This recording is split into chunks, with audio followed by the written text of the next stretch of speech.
Disciplína je taký motor, to je tá konzistentnosť, že kráčaš. Odvaha je, že veríš tomu, že je to v poriadku. Lebo najťažšie na odvahe je vlastne uveriť tomu, čo nevieš, aké bude. Uveríš, aj keď si nevidel. To je ten najväčší prejav vlastne odvahy. Ty sa uvoľníš do nejakej situácie, do nejakej veci napriek tomu, že nemáš istotu žiadnu.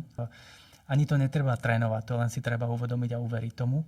No a pokora je presne v tom, že si uvedomuješ, že si takýto maličký. Nápojenie na práve duchovnosť znamená, že si uvedomuješ, že tá orchestrálna hra sa odohráva niekde inde. Ty si ten, ktorý len realizuje to, čo cez teba preteká. Prvá fáza je, že sa učíš, ako to funguje.